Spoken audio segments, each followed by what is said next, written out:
Hello, everyone. It's Paola. Welcome back to my channel. Today's interview is very special. It's for Virtual Indie Book Fest, a virtual event to celebrate and boost authors who are either self-published or published via a small press. And today I have Tangela Williams. So, Tangela, would you like to introduce yourself and tell us a little bit about your book? Yeah, hi, I'm Tangela. My book, Sad, Black, and Fat, Musings from the Intersections, as of today, just came out a little bit ago. And in my book, I talk about my struggles with depression and anxiety.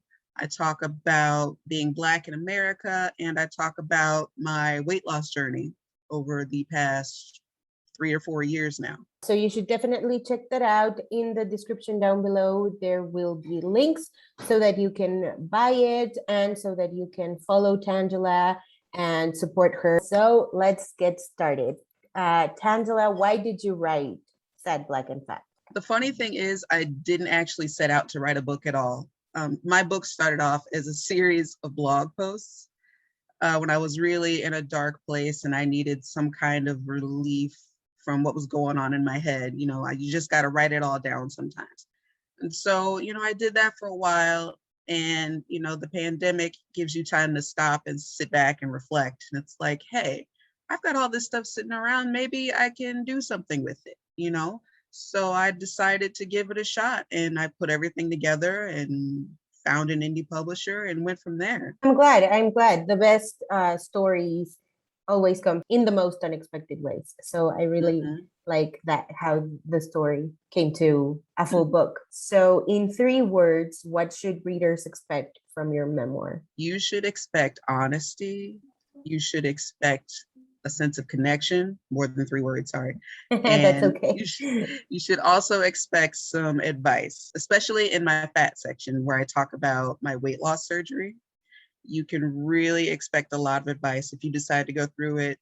I really talk about what was really happening with me, and it might influence your decision somewhere down the line. So I hope it's helpful in that manner, at least. I love that. That's a very powerful thing to say and a very intentional way to write a book. So what was your favorite chapter / section to write? I had a few different parts I had a good time writing. There was one I wrote in the sad section. It was talking about a really bad depression episode I was going through.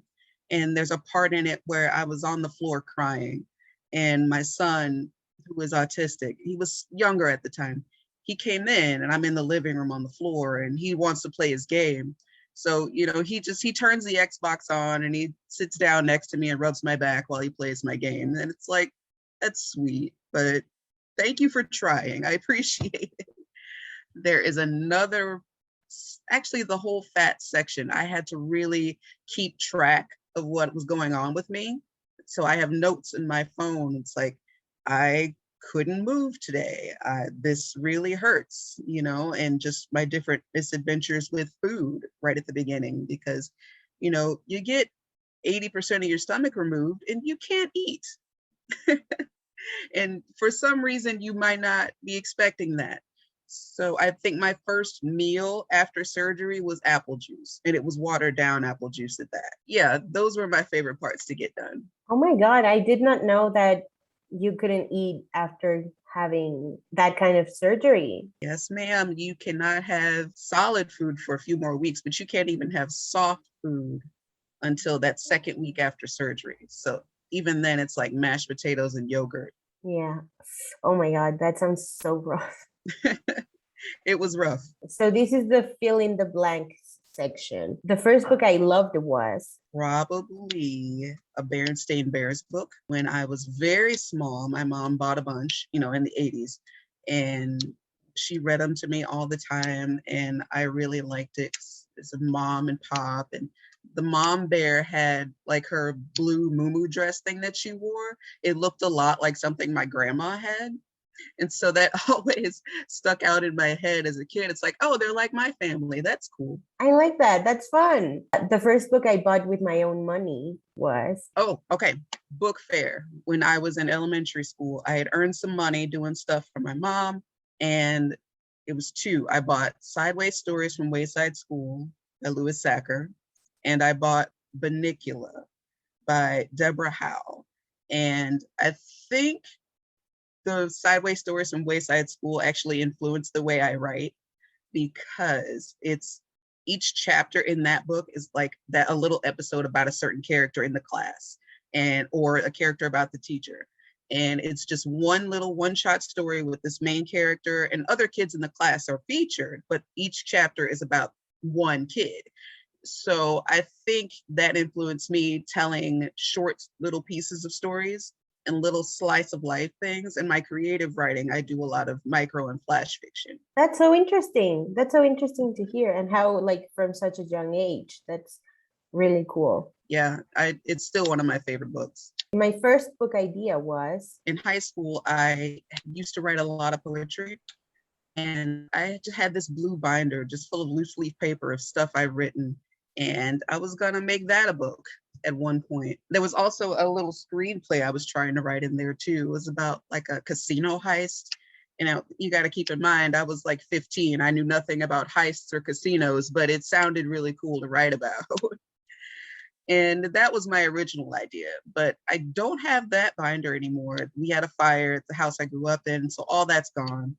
And I've tried to remember some of that stuff for years, but it's like, no, that's gone. But it's just how it is. oh my God, a heist casino. I'm Oh into yeah, it. it was very exciting. I'm into it. The song that reminds me the most of my book is, I'm gonna say Beyonce's Brown Skin Girl, because it reminds me that, hey, you are important, you are valid, you are special in this world. Your voice has meaning and the world needs to hear it. And this book is just me doing that, putting my voice out into the world and just seeing where it goes from there. And hopefully I'm relatable. That's my goal in my book and on my blog, is to build that connection, to be relatable to people. And so that song is really like, hey, don't doubt yourself, ma'am. You're doing a lot. You're fine. You're good. You're valid. such a good song. Such a good song. Yeah. And it's a bop. So there's that. Exactly. If you were a book, what section of the bookstore would you live in? Where I am in my life right now, I would say I would live in the mystery section. And so that is because I am in this process of self-discovery, like learning what makes me tick. What do I like? What do I not like?